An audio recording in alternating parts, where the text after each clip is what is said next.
नमस्कार दोस्तों, बात करने वाले हैं कल के लिए मार्केट के लेवल्स के बारे में। कल निफ्टी और बैंक निफ्टी में कौन से लेवल इंपॉर्टेंट हो सकते हैं।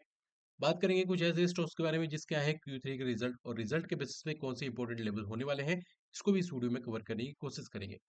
बात करेंगे डॉ जोन्स के बारे में क्योंकि वहां का आने वाला है यूएस का जीडीपी डाटा और जीडीपी डाटा के बेसिस पे क्या लेवल्स वहां पे इंपॉर्टेंट हो सकते हैं और यूएस की मार्केट किस तरीके से रिएक्ट कर सकती है उसके लेवल्स को यहाँ पे कवर करने की कोशिश करेंगे। प्लीज वीडियो को पूरा देखिएगा, वीडियो पसंद लाइक और कर देना, चैनल को सब्सक्राइब ताकि आने वाले जो भी कंटेंट टाइम से मिल सके। सीधा आते हैं चार्ट के ऊपर और बात करते हैं लेवल्स के बारे में। तो हम लोग आज बात करने वाले हैं निफ्टी और बैंक निफ्टी के दोनों इंडेक्सेस के बारे में, जहां हम लोग निफ्टी की पहले बात करेंगे और निफ्टी के लेवल्स को यहाँ पे जानने की कोशिश करेंगे। आज के मिड में हमने देखा लगातार ऊपर के लेवल देखने को मिले। जैसी कल अपने को क्लोजिंग देखने को मिली थी अच्छी खासी ग्रीन में, आज भी अपने को ऊपर के लेवल देखने को मिले और प्रीवियस क्लोजिंग के अकॉर्डिंग 86 पॉइंट अपने को पॉजिटिव क्लोजिंग देखने को मिली है। बात करते हैं क्लोजिंग लेवल की तो 23,250 के आसपास क्लोजिंग देखने को मिली है, जहां पे आज निफ्टी ने हाई लगाया 23,322 का लेवल। अब बात करने वाले हैं कल के लिए जो इंपॉर्टेंट लेवल्स होने वाले हैं। जैसा कि कल की वीडियो में आपके साथ शेयर किया था, ये रेजिस्टेंस प्रॉपर यहाँ पे एंट्री मिलती है, ऑलमोस्ट एंट्री से पहले एक फॉल आता है। फॉल के बाद जो सपोर्ट बताए थे उस सपोर्ट को रिस्पेक्ट किया निफ्टी ने और दोबारा से ऊपर के लेवल पे गई और जो रेजिस्टेंस थे उसको हिट करने के बाद एंड में थोड़ी सी गिरावट देखने को मिली। ठीक है। तो अब यहाँ पे देखें तो कल के लिए काफी इंपॉर्टेंट लेवल होने वाला है ये रेंज, जो कि निकल के आता है 23,430 से लेकर 23,320 का लेवल, जो कि पहला रेजिस्टेंस बनता है निफ्टी के लिए। उसके ऊपर अगर जाते हैं कोई बड़ा, अगर अपने को गैप अप देखने को मिलता है कल के डे में, तो मुझे लगता है यहाँ पे सस्टेन नहीं करना चाहिए, जो कि लेवल निकल के आते हैं 23,600 से लेकर 23,480 का लेवल। बात करते हैं सपोर्ट लेवल की। अगर सपोर्ट लेवल की देखें तो अब इस सपोर्ट को थोड़ा सा हम लोग ऊपर एक्सटेंड करेंगे और इसको हम लोग इस तरीके से अब मार करेंगे। तो अपना जो कल के लिए जो सपोर्ट निकल के आता है वो अपना ये रेंज होने वाला है, जो कि होगा 23,160 से लेकर 23,080 का लेवल। अगर इसके नीचे सस्टेन करना स्टार्ट करती है निफ्टी तो अपने को शार्प फॉल देखने को मिलेगा, जो कि सीधा अपने को 23,980 22,980 तक लेके आ सकता है और हो सकता है अगर यहाँ पे सेलिंग कंटिन्यू रहती है तो बड़े आराम से अपने को ये सारे लेवल देखने को मिलेंगे। तो यहाँ पे एक अच्छे खासे सपोर्ट नजर आते हैं और ये जो भी कुछ सपोर्ट है ये सिर्फ कल भर ही काम करने वाले हैं, क्योंकि आपको पता है अपने फर्स्ट फेब को अपना आने वाला है बजट और बजट के डे में कोई भी अच्छे खासे सपोर्ट जो होंगे वही काम करेंगे, बाकी जो भी छोटे मोटे सपोर्ट होंगे कुछ काम नहीं करेगा, मार्केट अपने ही डायरेक्शन में चलती चलेगी। तो ये सिर्फ लेवल जो भी हैं ये सिर्फ कल के लिए है। तो अपने पास अगर यहाँ से गिरावट आती है तो अपने पास अगला सपोर्ट निकल के आता है 22,900 से लेकर 22,850 का लेवल और उसके नीचे भी ये सारे सपोर्ट होने वाले हैं। बाकी उसके नीचे कोई भी ऊपर के लेवल या फिर नीचे के लेवल देखने को मिलते हैं तो डेफिनेटली आपके साथ टेलीग्राम में शेयर करेंगे। तो अगर आपने अभी तक हमारे टेलीग्राम चैनल को ज्वाइन नहीं किया है तो जाइए फटाफट वीडियो को डिस्क्रिप्शन बॉक्स में और जो लिंक है उसके साथ आप लोग ज्वाइन करके चल सकते हैं, जहाँ पे जो भी रिसर्च होती है फ्री ऑफ कॉस्ट आपके साथ शेयर की जाती है। अब आते हैं बैंक निफ्टी के चार्ट के ऊपर और बैंक निफ्टी की अगर बात करते हैं आज के डे के लिए, तो बैंक निफ्टी में हमने देखा ठीक ठाक से अपने को लेवल देखने को मिले, जहां पे अपने को देखने को क्या मिला, लास्ट के 4 दिनों में हमने देखा है लगातार ऊपर के लेवल देखने को मिले हैं। बैंक निफ्टी में आज ऑलमोस्ट 146 पॉइंट के आसपास पॉजिटिव क्लोजिंग देखने को मिली है प्रीवियस क्लोजिंग के अकॉर्डिंग। लेवल्स की बात करते हैं तो 49,310 के आसपास क्लोजिंग देखने को मिली है। अब आते हैं कल के डे के लेवल्स के लिए। अगर यहाँ पे देखें तो पहली जो कल के साथ रेजिस्टेंस बताया था उससे पहले अपने को थोड़ा सा अपने को देखने को मिला डिप और डिप के बाद फाइनली सस्टेन हुआ, फिर दोबारा से इसी को सपोर्ट बना के दोबारा से ऊपर के लेवल देखने को मिले, लेकिन उस तरीके से जो मूव देखने को मिली है निफ्टी के अंदर वैसी मूव देखने को नहीं मिली है। अब यहाँ पे कल के डे के लिए अपने को ध्यान रख के चलना है, जिस हम लोग जो रेजिस्टेंस था उसको हमने अब छोटा किया, उस रेजिस्टेंस को हमने अब छोटा किया है। तो अब अपना जो कल के लिए जो रेजिस्टेंस होने वाला है बैंक निफ्टी में वो होगा 49,400 से लेकर 49,450 का लेवल, जो कि पहला अपना रेजिस्टेंस निकल के आता है बैंक निफ्टी में। उसके बाद अगर बैंक निफ्टी लगातार ऊपर के लेवल दिखाती है तो इस रेंज को भी हम लोग यहाँ से छोटा कर सकते हैं, इस रेंज को भी हम लोग यहाँ पे छोटा करेंगे और इसको अब लेके जाएंगे यहाँ पे। तो बैंक निफ्टी के लिए जो अगला रेजिस्टेंस निकल के आता है वो होगा 50,020 से लेकर 50,500 का लेवल होगा या फिर 470 का लेवल भी हो सकता है, जो कि एक परफेक्ट यहाँ पे रेजिस्टेंस निकल के आता है बैंक निफ्टी में। अब बात करने वाले हैं कल के लिए सपोर्ट लेवल की। तो सबसे पहले अपने आसपास ही सपोर्ट लेवल नजर आते हैं, जो कि होने वाला है 49,250 से लेकर 49,100 का लेवल, जो कि 150 पॉइंट का रेंज होने वाला है। उसके बाद अगर अपने को नॉर्मल सेलिंग लगातार कंटिन्यू होती हुई दिखती है तो एक सपोर्ट हम लोग यहाँ पे लेके चल सकते हैं जो कि होगा 48,870 से लेकर 48,720 का लेवल। ठीक ठाक सी गिरावट केस में हम लोग इसको भी सपोर्ट के तौर पे कंसीडर कर सकते हैं जो कि होगा 48,570 से लेकर 48,440 का लेवल। तो ये अपने सारे सपोर्ट हो गए। अब इन सारे सपोर्ट के बीच में आप लोग हो रहे होंगे कंफ्यूज, यहाँ पे सपोर्ट तो बहुत सारे हो गए, अब खरीदारी कहाँ करनी है? खरीदारी के लिए अपने को करना क्या है? पहले अपने को एक रेंज बनने देना है। एक रेंज बनने देना है इस प्रकार से लोअर टाइम फ्रेम पे। और रेंज बनने के बाद अगर अपने को कोई भी ऐसा देखने को मिले कि इस रेंज का ब्रेकआउट हो रहा है, सपोर्ट के पास अगर प्राइस आती है और रेंज का ब्रेकआउट करती है तो हम लोग जा सकते हैं खरीदारी के साथ में। और अगर रेंज का ब्रेकडाउन करती है रेजिस्टेंस के आने के पास तो हम लोग जा सकते हैं बिकवाली की साइड में। तो ये तो बात हो गई अपनी निफ्टी और बैंक निफ्टी के बारे में। अब आते हैं हम लोग सिलेक्टेड स्टॉक्स के ऊपर और जानने की कोशिश करते हैं उनके लेवल्स को। तो सबसे पहले बात करने वाले हैं टाटा मोटर्स के बारे में। टाटा मोटर्स के Q3 के रिजल्ट आए थे और रिजल्ट बेसिस पे हमने क्या पाया था कि अपने को रिजल्ट ठीक नहीं थे कल के डे में ही। और अपने को बहुत अच्छा खासा फॉल आज के डे में देखने को मिला, जहाँ पे अपने को एक क्लोजिंग जो प्रीवियस क्लोजिंग देखने को मिली थी टाटा मोटर्स में 752 के आसपास, तो आज अपने को ओपनिंग देखने को मिली है 709 के आसपास। मतलब ऑलमोस्ट हमने देखा कि 8 से 9% का करेक्शन देखने को मिला। और उसके बाद अच्छी बात यह हुई है टाटा मोटर्स के अंदर कि जो ये सपोर्ट थे उसके नीचे क्लोज नहीं हुआ है। ये थोड़ी-सी अच्छी बात है, लेकिन अगर कल या फिर आने वाले 1-2 सेशन के अंदर इसके नीचे क्लोज़ हो जाता है, जो कि होगा 690 या फिर 685 के आसपास अगर क्लोज़ हो जाता है और नेक्स्ट डे सस्टेन करता है, तो बड़े आराम से टाटा मोटर्स यहाँ पे 640 या फिर हो सकता है 600 को लोअर लेवल दिखा सकता है आने वाले दिनों में।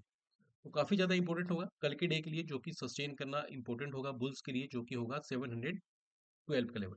अगर इसके ऊपर टाटा मोटर सस्टेन करता है तो ऊपर हो सकता है दोबारा से ऊपर के लेवल देखने को मिले। अगर नीचे की साइड में सस्टेन करता है क्लोजिंग की साइड में तो हो सकता है अच्छा खासा फॉल आने वाले टाइम में देखने को मिलेगा। बात करने वाले हैं बजाज फाइनेंस के बारे में।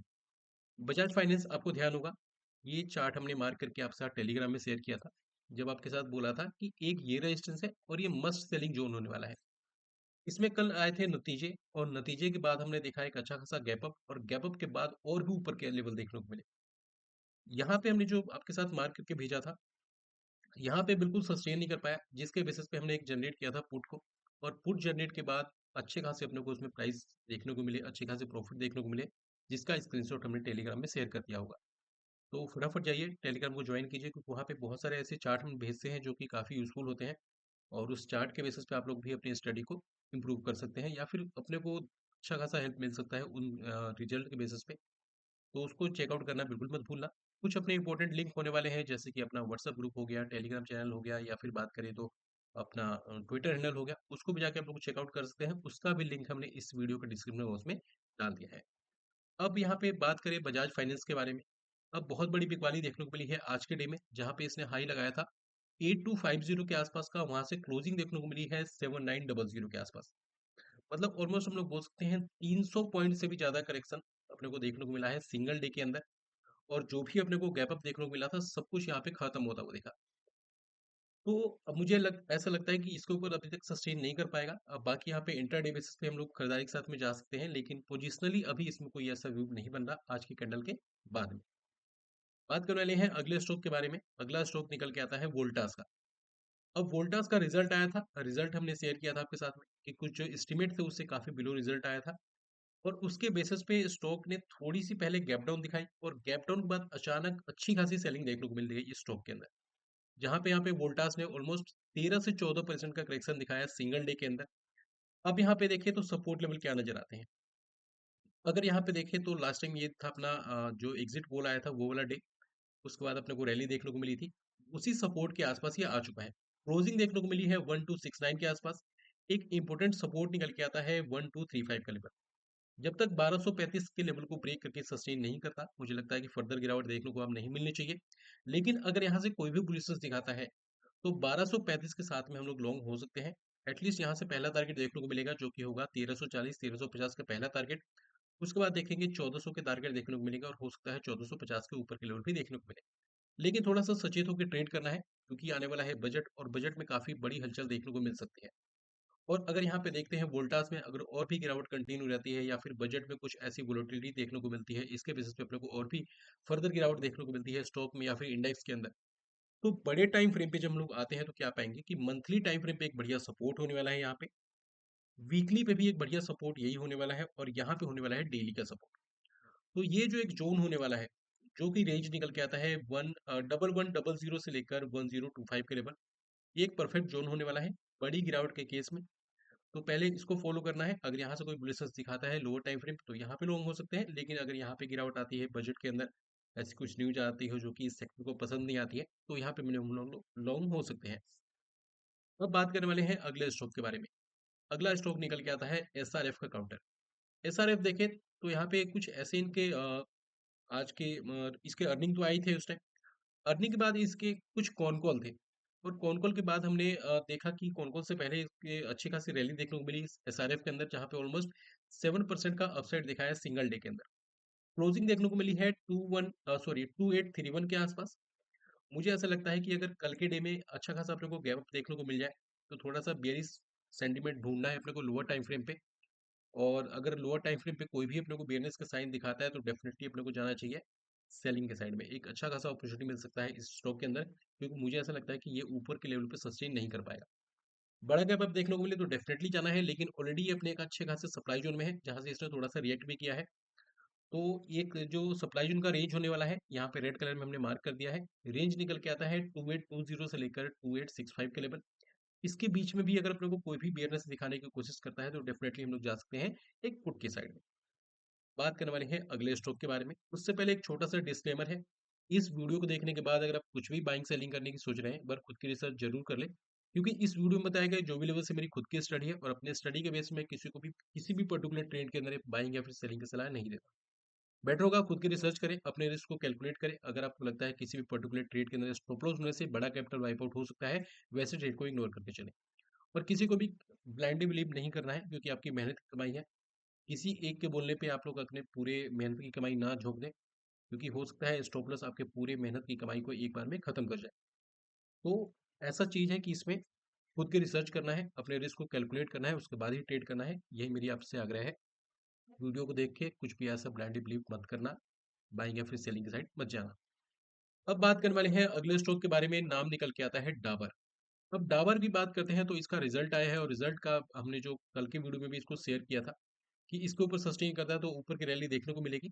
ऊपर गया लेकिन सस्टेन नहीं कर पाया, लेकिन ऐसा लगता है कि रिजल्ट ठीक ठाक आए हैं। ज्यादा बढ़िया देखने को नहीं मिले, लेकिन हाँ ठीक देखने को मिले हैं। जहां इन्होंने एस्टिमेट लगाया था 515 करोड़ का, वहीं पे इन्होंने प्रॉफिट दर्ज किया है 516 करोड़ का, मतलब माइनर सा प्रॉफिट में इजाफा। बात करते हैं इनके रेवेन्यू में, तो जो इन्होंने एस्टिमेट लगाया था उससे अपने को ठीक ठाक सा ऊपर का लेवल देखने को मिला है रेवेन्यू में। इबिट्टा में आते हैं तो उसमें भी अपने को उछाल देखने को मिली है, मार्जिन में आते हैं तो उसमें भी उछाल देखने को मिली है माइनर सी। और इन्होंने इंट्रीम डिविडेंड इन्होंने डिक्लेयर किया है 2.75 पर शेयर का।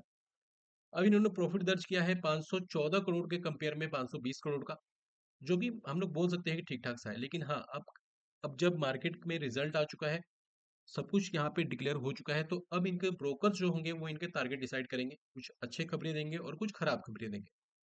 तो अगर ऐसा लगता है कुछ अच्छे खासे यहाँ पे ब्रोकर्स इनके साइड जाते हैं, इनके फेवर में जाते हैं, कुछ अच्छी न्यूज आती है, और अपने को एक बड़ा गैप देखने को मिल जाए डाबर इंडिया के अंदर, जहाँ पे अपने को सीधा डाबर इंडिया का स्टॉक ट्रेड करता हुआ दिखे 568 या फिर 573 के आसपास, तो यहाँ पे अपने को जाना है लोअर टाइम फ्रेम पे। कोई भी यहाँ से बेयरनेस दिखाता है, डेफिनेटली एक पुट के साइड में हम लोग जा सकते हैं। एक बढ़िया अपॉर्चुनिटी मिल सकता है डाबर इंडिया में, रडार में लेकर चलना है इसको भी।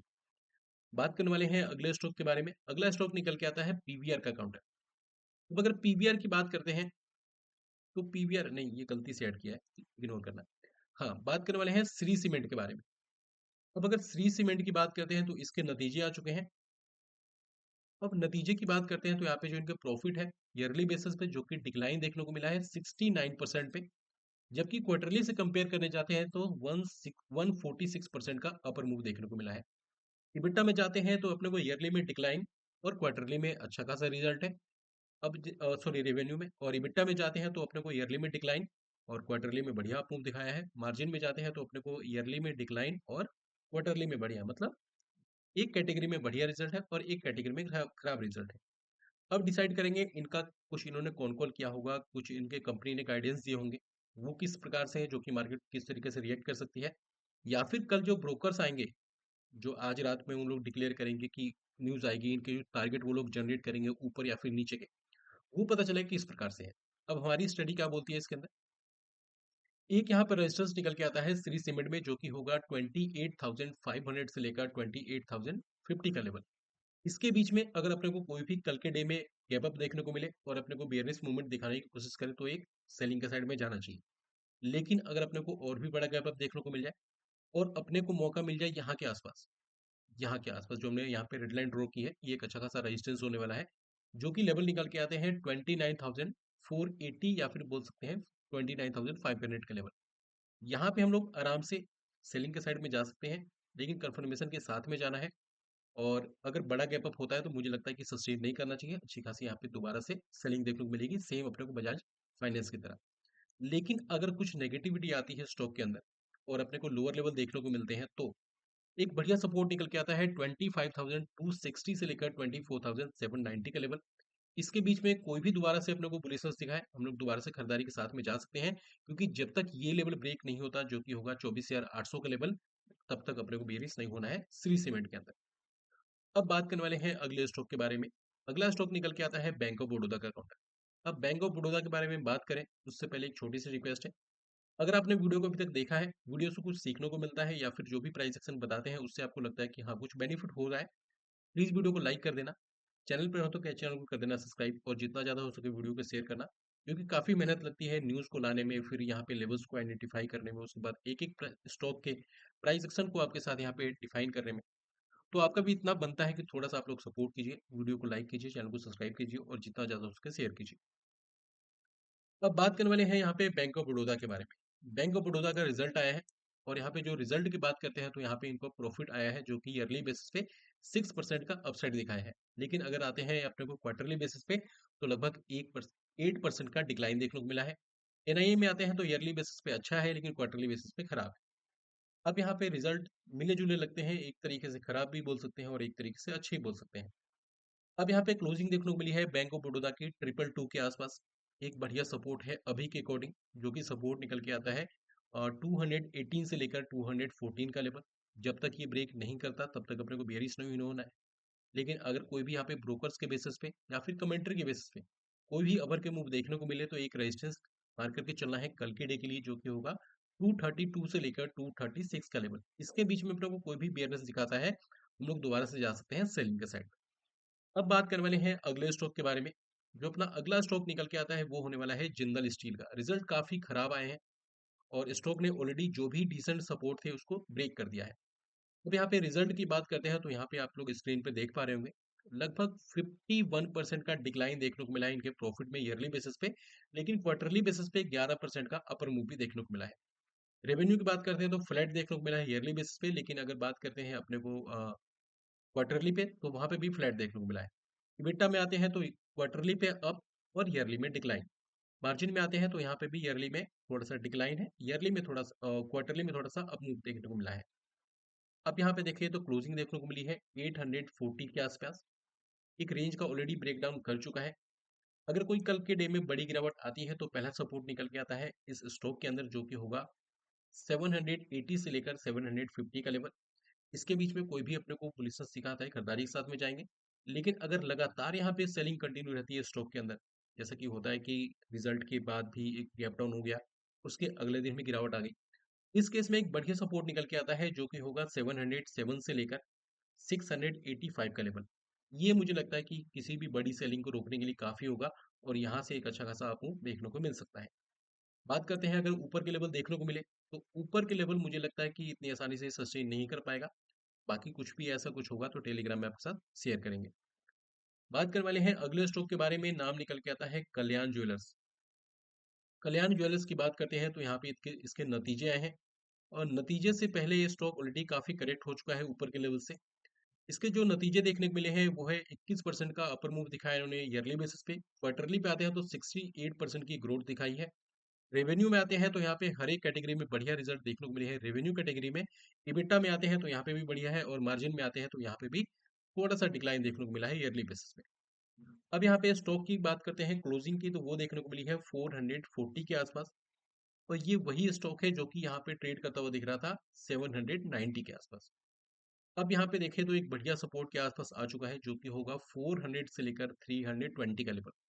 मुझे लगता है कि बड़ी गिरावट यहाँ पे थमनी चाहिए और यहाँ पे अभी इसी तरीके से खरीदारी नहीं करना चाहिए, कोई थोड़ा सा रेंज बनने देना है, क्योंकि यहाँ पे बिग वाली काफ़ी ज़्यादा एग्रेसिव तरीके से की गई है। तो अगर रिजल्ट यहाँ पे पसंद आते हैं यहाँ पे मार्केट को, और रिजल्ट के बेसिस पे कोई बड़ा गैप अप होता है, तो इस लेवल को यहाँ पे फॉलो करके चलना है, जो कि होगा इसके लिए बड़ा रेजिस्टेंस। रेंज निकल के आते हैं 550 से लेकर 520 का लेवल। इसके बीच में अपने को कोई भी अपने को गैप अप देखने को मिले और अपने को लोअर टाइम फ्रेम पे दिखाने की कोशिश करे थोड़ा सा ब्रेकडाउन टा ब्रेकडाउन टाइप का कोई भी स्ट्रक्चर, तो डेफिनेटली हम लोग जा सकते हैं दोबारा से सेलिंग के साइड में इस स्टॉक के अंदर, क्योंकि ये एफएनओ में लिस्टेड है। बात करने वाले हैं एलटी के बारे में। अब एलटी की अगर बात करते हैं तो इसके नतीजे आए हैं। अब नतीजों की बात करते हैं तो यहाँ पे इसके जो नतीजे थे, इन्होंने प्रॉफिट दर्ज किया है 33.59 बिलियन का। जबकि इसको कंपेयर करते हैं ईयरली बेसिस पे, तो इन्होंने लास्ट टाइम इन्होंने दर्ज किया था 29.47 बिलियन। जबकि इन्होंने एस्टिमेट क्या लगाया था, इन्होंने एस्टिमेट लगाया था 37.62 बिलियन का। तो ये थोड़ा सा नेगेटिविटी की तरफ ये स्टॉक का रिजल्ट आया है, क्योंकि जिन्होंने एस्टिमेट लगाए थे उससे भी अपने को घटिया रिजल्ट देखने को मिले हैं। अब यहाँ पे आते हैं इनके रेवेन्यू में। तो रेवेन्यू में भी इनमें थोड़ा सा जो इन्होंने एस्टिमेट लगाया था उससे बेटर यहाँ पे है, लेकिन ईयरली बेसिस पे यहाँ पे भी थोड़ा सा रेवेन्यू में बढ़िया है। हेडेक कैटेगरी में ये रिजल्ट रेवेन्यू के मामले में बढ़िया है। इबिट्टा में आते हैं तो यहाँ इबिट्टा में देखें तो हर एक कैटेगरी में तो बढ़िया नहीं बोल सकते, क्योंकि ईयरली बेसिस पे थोड़ा सा डिक्लाइन है, सॉरी अपर मूव है, लेकिन जो इन्होंने एस्टिमेट लगाया था वो लगाया था 66.36 बिलियन का, जबकि इन्होंने दर्ज किया है 62.56 बिलियन। तो यहाँ पे देखें तो मुझे ऐसा लगता है कि थोड़ा सा नेगेटिव यहाँ पे आना चाहिए, और स्टॉक ने ऑलरेडी जो भी डिसेंट सपोर्ट थे उसको ऑलमोस्ट ब्रेक कर दिया है। तो कल के डे के लिए अपने को लेवल ध्यान रख के चलना है। 3250 का लेवल एक बढ़िया सपोर्ट होगा, मुझे लगता है कि ब्रेक नहीं करना चाहिए। अगर कोई बड़ा गैप डाउन होता है तो एक अभी का जो एक रिसेंट जो सपोर्ट का रेंज निकल के आता है वो होगा 3340 से लेकर 3260 या फिर 3250 का लेवल। इसके बीच में अगर कोई भी अपने को बुलिशनेस दिखाता है, हम लोग जा सकते हैं दोबारा से खरीदारी के साथ में, लेकिन अगर कोई बड़ा गैप अप हो जाता है कमेंट्री बेसिस पे, तो इस लेवल को ध्यान रख के चलना है, जो कि होगा 3640 से लेकर 3590 का लेवल। इसके बीच में अगर अपने को कोई भी बियरनेस का साइन दिखाता है तो हम लोग दोबारा से यहाँ पे सेलिंग के लिए जा सकते हैं इंट्राडे बेसिस पे। बात करने वाले हैं अगले स्टॉक के बारे में। अगले स्टॉक की बात करें तो यहाँ पे नाम निकल के आता है एस्ट्रल का।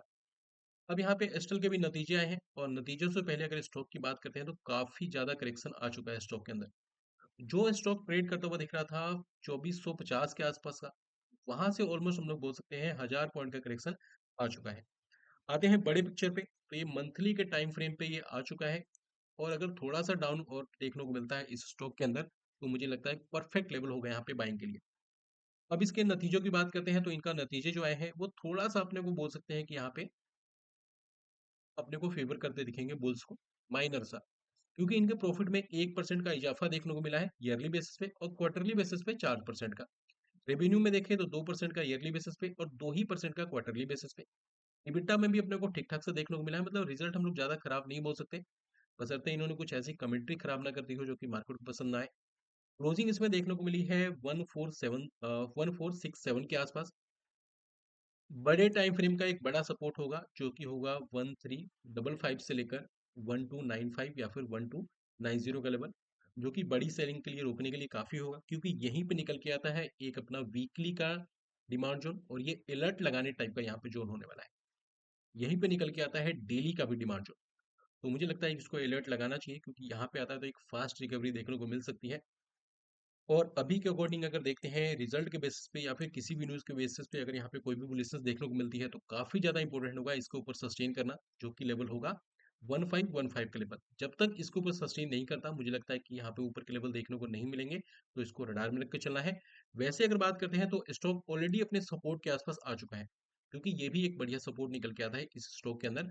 और इस रेंज की बात करते हैं तो ये होने वाला है 1410 से लेकर 1380 या फिर 82 का लेवल। बात करने वाले हैं अगले स्टॉक के बारे में। अपना जो अगला स्टॉक निकल के आता है वो होने वाला है वारे एनर्जीज का काउंटर। वारे एनर्जीज का आपको पता होगा रिसेंटली ये आईपीओ आया था, और आईपीओ के बाद हमने देखा लगातार यहाँ पे गिरावट देखने को मिले हैं, और गिरावट ऐसी कि जो इसके रिसेंट जो लो थे उसको भी इसने ब्रेक कर दिया है। अब यहाँ पे क्या है कि इसके नतीजे आए हैं, और नतीजों की बात करते हैं तो अब यहाँ पे प्रॉफिट काफी बढ़िया यहाँ पे दर्ज किया है इन्होंने। ईयरली बेसिस पे देखें तो इन्होंने प्रॉफिट दर्ज किया है। लास्ट टाइम इन्होंने दर्ज किया था 124 करोड़ का प्रॉफिट, जहाँ पे इस बार इन्होंने दर्ज किया है 494 करोड़ का प्रॉफिट। मतलब काफी बढ़िया है रिजल्ट देखने को मिले हैं, चाहे बात करें रेवेन्यू की या फिर बात करें प्रॉफिट की। स्टॉक की क्लोजिंग देखने को मिली है 2197 के आसपास। अभी के अकॉर्डिंग देखें तो इसका कोई बड़ी हिस्ट्री है नहीं स्टॉक की, और स्टॉक ने जो भी इसके रिसेंट सपोर्ट थे सबको इसने ब्रेक कर दिया है। तो अब यहाँ पे देखें, जो इसके अभी के अकॉर्डिंग जो सपोर्ट निकल के आता है वो होगा 2020 या फिर 2025 का लेवल। अगर उसको ब्रेक करके सस्टेन करता है तो बाकी गिरावटें और देखने को मिलेगी। लेकिन अगर यहाँ पे देखें ऊपर के लेवल, तो काफी ज्यादा इंपॉर्टेंट होगा सस्टेन करना 2275 के ऊपर। अगर सस्टेन करता है तो फर्दर रैली स्टार्ट होगी, लेकिन अगर बड़ा गैप अप देखने को मिले तो इस रेंज में मुझे लगता है कि एक शॉर्ट टर्म के लिए बिकवाली करना चाहिए। मतलब एक बार एग्जिट करना चाहिए जिन्होंने लोअर लेवल पे खरीदा हुआ है। 2600 से लेकर 2720 का लेवल काफी बड़ा रेजिस्टेंस बन सकता है वारा एनर्जीज के लिए। रडार में रख के चलना है इसको। बात करने वाले हैं अगले स्टॉक के लिए, जो कि अपना होने वाला है भारत इलेक्ट्रिक लिमिटेड। अब यहाँ पे देखें तो इसके भी नतीजे आए हैं, और नतीजों की अगर बात करते हैं तो इनका जो प्रॉफिट उन्होंने दर्ज किया है वो दर्ज किया है 1310 करोड़ का। और कंपेयर करते हैं लास्ट टाइम के ईयरली प्रॉफिट से, तो उन्होंने लास्ट टाइम दर्ज किया था 862 करोड़ का। बात करें रेवेन्यू में तो उसमें भी उछाल देखने को मिली है। स्टॉक ऑलरेडी काफी ज्यादा करेक्ट हो चुका है, ऑलमोस्ट डबल बॉटम टाइप का इसने स्ट्रक्चर बनाया। जो सपोर्ट थे उसको ऑलमोस्ट ब्रेक किया, लेकिन क्लोजिंग नहीं दे पाए। और लास्ट के दो ट्रेडिंग सेशन से हमने देखा है ठीक ठाक से ऊपर के लेवल देखने को मिल रहे हैं। अगर स्टॉक कल के डे में कोई बड़ा गैप अप देखने को मिलता है तो लेवल ध्यान रखकर चलना है, टू का 298 से लेकर 292 का लेवल। इसके बीच में अगर अपने को कोई भी बियरनेस का साइन दिखाता है, डेफिनेटली एक बार सेलिंग के साइड में जा सकते हैं। इंट्राडे में या फिर नेक्स्ट डे तक अपने को ठीक ठाक से पैसे बन सकते हैं पुट के साइड में। अब बात करने वाले हैं अगले स्टॉक के बारे में। अगला स्टॉक निकल के आता है बजाज फिनसर्व का काउंटर। बजाज फिनसर्व के रिजल्ट आए हैं, और अगर रिजल्ट की बात करते हैं तो इन्होंने पोस्ट किया है 2232 करोड़ का प्रॉफिट, जबकि लास्ट टाइम ईयरली इन्होंने प्रॉफिट दर्ज किया था 2161 करोड़ का। मतलब प्रॉफिट अभी इसके अकॉर्डिंग ठीक नजर आते हैं। बात करते हैं एनआईआई की, तो इसमें भी अपने को ठीक ठाक से उछाल देखने को मिली है। लेकिन स्टॉक यहाँ से इस सप्लाई को हिट करने के बाद एक अच्छा खासा यहाँ पे करेक्ट हो चुका है। मतलब आज के डे में रिजल्ट आने के बाद इसमें एक अच्छा खासा फॉल देखने को मिला, ऑलमोस्ट 2.5% का। तो यहाँ पे हम लोग अगर देखेंगे 1745 के आसपास क्लोजिंग देखने को मिली है। अभी के अकॉर्डिंग देखें तो सपोर्ट निकल के आता है जो कि होगा 1685 से लेकर 1660 1665 का लेवल। इसके बीच में अगर अपने को कोई भी दिखाता है बुलिशनेस, जा सकते हैं खरीदारी के साथ में। लेकिन बिकवाली के लिए इस लेवल का वेट करना चाहिए, जो कि एक बढ़िया रेजिस्टेंस होगा, और इसके बीच में मुझे लगता है कि खरीदारी नहीं करना चाहिए। तो ये जो रेंज है वो अपना होने वाला है 1900 से लेकर 1850 1860 का लेवल। बात करने वाले हैं अगले स्टॉक के बारे में, वो निकल के आता है भारतीय एयरटेल। भारतीय एयरटेल इसके नतीजे आए हैं, लेकिन मुझे नहीं पता कि नतीजे कैसे हैं, और मैंने ढूंढने की कोशिश की लेकिन मुझे मिले नहीं। लेकिन स्टॉक मुझे ऐसा लगता है कि यहाँ पे से मार्केट में अगर रैली आती है तो यहाँ से काफी बढ़िया मोमेंटम दिखा सकता है भारतीय एयरटेल। एक रेंज में कंसोलिडेट करता हुआ दिख रहा था, और सेम ऐसा स्ट्रक्चर एक बार सन फार्मा बना था जब सन फार्मा काफी ऊपर के लेवल पे गया था वो। तो अभी के अकॉर्डिंग अगर देखते हैं, क्लोजिंग देखने को मिली है 1640 के आसपास। एक सपोर्ट की बात करते हैं तो वो निकल के आता है 1590 का लेवल। अगर 1590 के नीचे सस्टेन करता है तब अपने को बियरिश मूवमेंट में यहाँ पे एंटर करता हुआ दिखेगा। लेकिन अगर यहाँ से थोड़ा सा और भी सस्टेन करता है कल के डे में, और अगर बजट में कुछ उछाल कूद देखने को नहीं मिलती है, मतलब उस तरीके से वोलेटिलिटी, तो अपने को जो पहला टारगेट नजर आता है यहाँ पे भारतीय एयरटेल में वो होगा 1680 से लेकर 1700 का लेवल। उसके बाद देखेंगे हम लोग 1720, और हो सकता है अपने को 1751 के ऊपर के लेवल देखने को मिले। और अगर सडनली अपने को बाइंग आती हुई दिखती है भारतीय एयरटेल में, और अगर यहाँ पे मौका मिलता है, अगर यहाँ पे अपने को मिल जाए भारतीय एयरटेल जो कि होगा 1780 से लेकर 1755 का लेवल, एक परफेक्ट बाइंग लेवल होगा पुट के लिए। लेकिन कंसोलिडेट करके ना जाए, लगातार सीधा यहाँ पे गैप अप या फिर अच्छी खासी कैंडल बना के चला जाए, इस केस में होगा। अब बात करने वाले हैं अगले स्टॉक के बारे में। अगला स्टॉक निकल के आता है अदानी इंटरप्राइजेस। अदानी की अगर बात करते हैं तो रिजल्ट आए हैं। रिजल्ट अभी मुझे नहीं पता एग्जैक्ट नंबर, लेकिन हाँ, रिजल्ट वो खराब है। एग्जैक्ट नंबर मुझे अभी नहीं पता है, लेकिन रिजल्ट जो आए हैं वो खराब है। और इस सपोर्ट को ये रिस्पेक्ट करता हुआ दिख रहा है, जो कि होगा 2220 का लेवल। 2220 के नीचे जब तक सस्टेन नहीं करता तब तक तो ठीक है, लेकिन अगर सस्टेन करता है तो मुझे लगता है कि आने वाले टाइम में 2140, और हो सकता है अपने को यहाँ तक देखने को मिले, जो कि होगा 2100 से 2030 के लेवल। बड़ी गिरावट आती है या फिर बजट में कुछ उछल कूद देखने को मिलता है, तो डेफिनेटली इस लेवल को फॉलो करके चलना है अदानी इंटरप्राइजेस के लिए, जो कि होने वाला है 1930 से लेकर 1860 का लेवल। इसके बीच में एक बढ़िया सपोर्ट बन सकता है। तो ये थी अपनी अदानी इंटरप्राइजेज के लिए स्टडी। बात करने वाले हैं इस वीडियो के आखिरी स्टॉक के बारे में, नाम निकल के आता है लुपिन। इस स्टॉक में हम लोग जो बात करने वाले हैं वो बात करने वाले हैं इंट्राडे के लिए। तो इंट्राडे के लिए कल के लिए प्लान करके चलना है। लुपिन की अगर क्लोजिंग की बात करते हैं तो वो देखने को मिली है, क्लोजिंग जो परफेक्ट मिली है, क्लोजिंग सेटल के साथ में वो मिली है 2064 के आसपास। अब यहाँ पे देखिए कल के डे में अगर यहीं पे सस्टेन करता हुआ दिखता है, जो कि होगा 2055 2050 का लेवल, उसके नीचे जब ये सस्टेन करता हुआ दिखेगा तो मुझे लगता है कि एक बाकी गिरावट नजर आनी चाहिए, जो कि होगा नीचे के टारगेट होंगे 2035 2040 का पहला टारगेट होगा। उसके बाद 2025 और हो सकता है अपने को 2000 के लोअर लेवल दिखाता हुआ दिख जाए। लेकिन अगर ये सस्टेन करना स्टार्ट करता है 2095 के ऊपर, तो अपने को हो सकता है दोबारा से बुलिशनेस देखने को मिले, लेकिन जब तक उसके ऊपर सस्टेन नहीं करता तब तक ठीक है। लेकिन अगर यहाँ पे आज के डे के मतलब ये जो क्लोजिंग है इसके नीचे अगर सस्टेन करना स्टार्ट करता है तो यहाँ पे फर्दर गिरावट स्टार्ट होती हुई दिख सकती है। तो ये थी अपनी स्टडी कल के लिए मार्केट के लेवल्स के बारे में। अब बात करने वाले हैं हम लोग एक बार डोजोन्स के बारे में। देखिए जब वीडियो को हम लोग एंड करने वाले हैं तो डोजोन्स अभी ओपन नहीं हुआ है, क्योंकि डोजोन्स को अभी ओपन होने में ऑलमोस्ट 4 मिनट बाकी है। तो मुझे जो कल के डे में भी आपके साथ बताया था, जब कल मार्केट उस टाइम पॉजिटिविटी में ट्रेड करते हुए दिख रही थी अपना डॉजर्स, तो यहाँ पे अगर हम लोग देखते हैं उसके फ्यूचर की अगर बात करें तो डॉजर्स का फ्यूचर अभी ट्रेड करता हुआ दिख रहा है माइनस में 65 पॉइंट, जो कि थोड़ा सा नेगेटिव सेंटीमेंट फैला सकता है। लेकिन सबसे बड़ी बात है, आप लोगों से बस यही रिक्वेस्ट होगी कि अभी के टाइम में कम से कम ट्रेड करें, ज़्यादा से ज़्यादा इग्नोर करें, मार्केट को बस देखें, क्योंकि इंडिया विक्स का खेल काफ़ी बड़ा होने वाला है।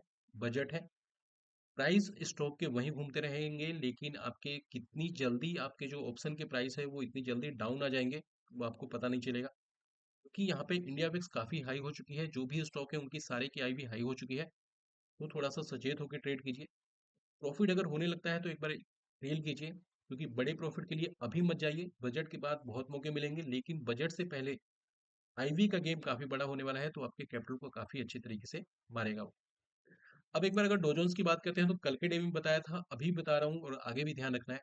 जब तक अपने को डोजन्स 45,100 के ऊपर क्लोजिंग सस्टेन होता हुआ नहीं दिखता, अपने को डोजन्स प्रॉपर तरीके से बुलिशनेस की तरफ जाता हुआ नहीं दिखेगा। लेकिन अगर यहाँ से गिरावट आती है, अगर यहाँ से गिरावट आती है तो मुझे लगता है कि आराम से 44,150 या फिर हो सकता है 44,900 तक के लोअर लेवल पे यहाँ दिखा सकता है, और यहाँ तक कि उसके नीचे भी दिखा सकता है। तो इसको इस तरीके से हम लोग फॉलो करके चल सकते हैं। अगर वीडियो पसंद आई प्लीज वीडियो को लाइक और चैनल को कर देना सब्सक्राइब, ताकि आने वाले जो भी कंटेंट हो टाइम से मिल सके। मिलते हैं नए वीडियो में नए टॉपिक के साथ में, तब तक के लिए बाय टेक नहीं, कीप वॉचिंग माय वीडियोस।